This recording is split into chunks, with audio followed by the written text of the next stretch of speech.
जो चीज़ें बोले हम लोगों ने कैसे समझते हैं उसको। जैसे मान लीजिए ये वेक्टर है हमारे पास, वेक्टर के पास क्या क्या होगा, इसको बोलेंगे टेल और ये हो जाएगा हेड, ठीक है ना। ये है वेक्टर ए, वेक्टर ए, इसको लिखते हैं ए वेक्टर ऐसे करके। वेक्टर को कैसे लिखते थे हम लोग अगर याद हो तो, वेक्टर ए इक्वल टू क्या होता था, मैग्नीट्यूड होता था, अभी जस्ट इसके पीछे हमने लिखा था, और इनटू उसका डायरेक्शन। जब भी कोई पूछता है कि अच्छा ठीक है वेक्टर हमारे पास है, इसका डायरेक्शन सिर्फ बताइए, तो केवल डायरेक्शन आप कैसे बताएंगे, ए कैप से। डायरेक्शन कैसे बताएंगे, ए कैप से। यहाँ से विजिबल भी होगा कि अगर ए कैप फाइंड करना हो तो बस मैग्नीट्यूड को वेक्टर में डिवाइड कर दें तो ए कैप मिल जाएगा। आगे कैलकुलेशन देखेंगे इसका।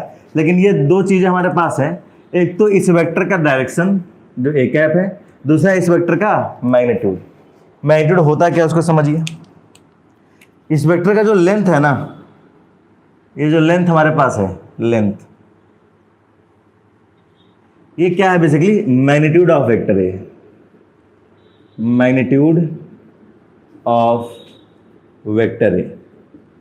कोई कंफ्यूजन इसको, वेक्टर का खुद का लेंथ मैग्नीट्यूड कहलाएगा। ये जो डायरेक्शन आई की तरफ जा रहा है हमारा, ये है direction of vector A, represent करते हैं किससे, कैप से। बात समझ में आ गया, नोट कर लीजिए, इंपॉर्टेंट है।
क्या पढ़ते हैं किसको, जो इनिशियल पॉइंट्स हैं फाइनल, इसको टेल बोलेंगे और इसको एरो को हेड बोलते हैं। हाँ, तो इसको मार्क कर सकते हैं, टेल लिख दीजिएगा यहाँ पर, हेड लिख दीजिएगा।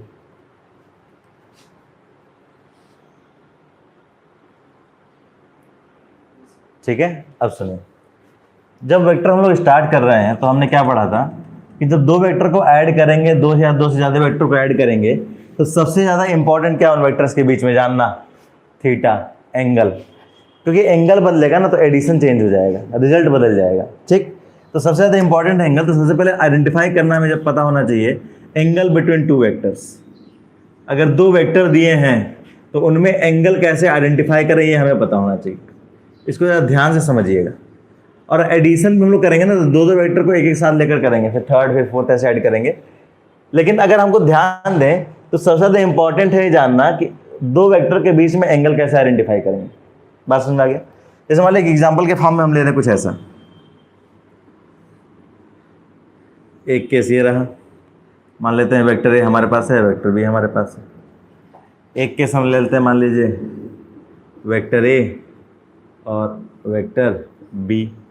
अभी कौन कहाँ रखे हैं, रिजल्टेंट कैसे मिलेगा, अब इसमें चिंता नहीं है, अभी फोकस हमारा है एंगल पर। ठीक, और नेक्स्ट हम ले लेते हैं वेक्टर ए और वेक्टर बी। एक स्टेटमेंट ध्यान में रखिएगा, एरर कभी नहीं होगा। क्या स्टेटमेंट है, जब भी दो वेक्टर के बीच का एंगल आप फाइंड करते हैं तो आप बेसिकली आप ध्यान देंगे किसका, एंगल बिटवीन, आप ध्यान देंगे angle between directions of vector. ठीक है, डायरेक्शंस ऑफ वेक्टर, वेक्टर के डायरेक्शन के बीच का एंगल फाइंड करेंगे, काम बनेगा। और जो थीटा होना होगा आपका, वो हमेशा 0 से बड़ा और 180 से छोटा। ग्रेटर देन और इक्वल टू यानी 0 भी हो सकता है, और लेस देन और इक्वल टू यानी 180 भी हो सकता है। अब सुनिए, अगर आप ध्यान से देखें तो जो डायरेक्शन है हमारा ए वेक्टर का क्या है, कैसा है, कुछ इस तरह से है क्या, और वेक्टर बी का डायरेक्शन हमारा कुछ इस तरह से है। अगर आप ध्यान देंगे तो आपके पास दो एंगल दिखेंगे, एक ये वाला और एक यहाँ से, कौन सा एंगल लेंगे? मान लीजिए फर्स्ट मार्क करते हैं, सेकंड मार्क करते हैं, कौन सा लेंगे आप एंगल? हैं? Anti clockwise. देखिए डायरेक्शन, जो डायरेक्शन के अलोंग एंगल मिलेगा हमें वो लेंगे। ये डायरेक्शन के अलोंग ये जा रहा है और ये जा रहा है, तो थीटा हम यहाँ पर लेंगे पहली बार। ठीक, उसी तरह यहाँ देखिए ये एरो हमारा आगे की तरफ मूव कर रहा है, ये इधर मूव कर रहा है, तो एंगल कौन सा लेंगे?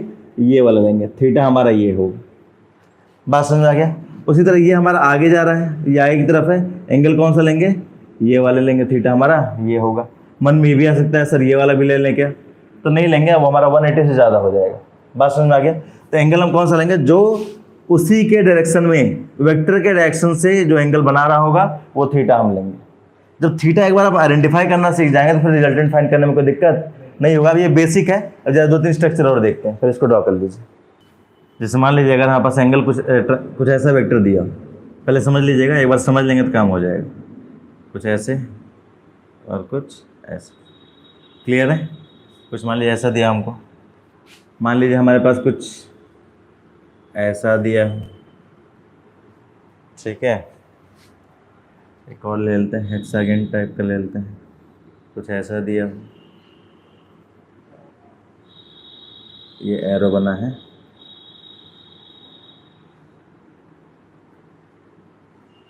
ठीक है। एक ले लेते हैं कुछ ऐसा,